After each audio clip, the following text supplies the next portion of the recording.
Hello guys, today is Wednesday, it's my off, and nagawin ko nga pala is going to fix my car. Yung front niya is tumutunog, like nag-squeak, and I think it's coming somewhere in the belt. So papakita ko sa inyo yung ibig ko sabihin.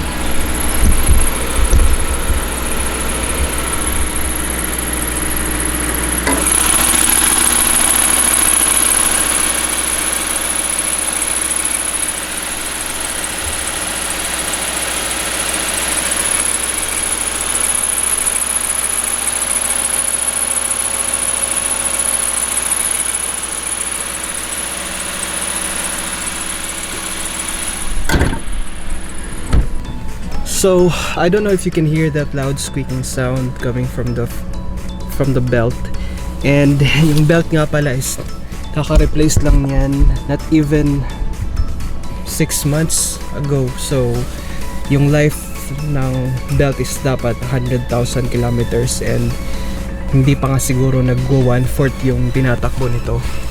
So definitely pwede pa sana yung ibalik, papalitan, kaso yung store na or yung kung saan ko yan pinakabit dun sa mountain, so it's gonna be 2 hours na trip. Instead, I'm just gonna buy another one. Anyway, it's only like $60 compared to just going to mountain, and malayo pa. So yeah, ako na lang magpapalit. I have no experience with replacing any parts in the car, and all I did is just watch tutorials in YouTube about how to replace the belt, and tingin ko, sinubukan ko kanina, parang kaya ko naman. Kung ano mang mangyari, dadalhin ko na lang sa shop, but at least I tried my best, right? Because kung dadalhin ko to sa shop, I'm gonna be spending at least $200 probably, or even more. Kung ako nang gagawa, gagasto lang ako ng mga $60. Yun, tatry ko kung sana maayos to, and yep, I'll talk to you pagdating ko dun sa shop. Bye. A few moments later.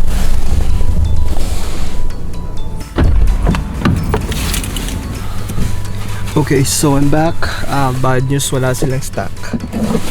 Kung meron man is orderin pa online.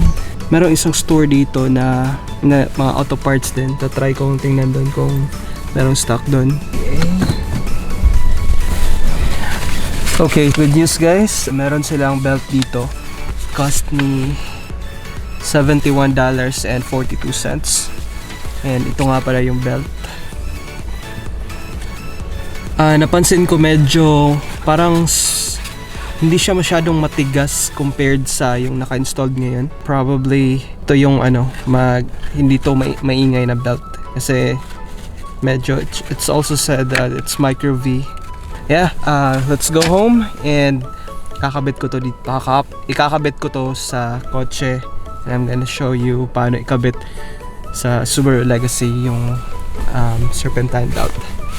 A few moments later. Okay, hello guys, we're back, and I'm not sure if naririnig nyo yan, yung squeaking noise na yan.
sakit ng noo ko dahil sa GoPro. But anyway, test drive lang natin. Tinry ko na kanina, wala talagang tunog. This time I'll just open the window para rinig ko talaga. So yeah, I'll talk to you in a bit. Bye. A few moments later. So we're back from the test drive and wala na tunog.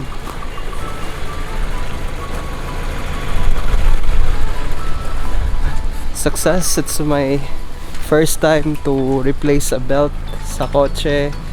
With the help of YouTube, I saved like maybe $200.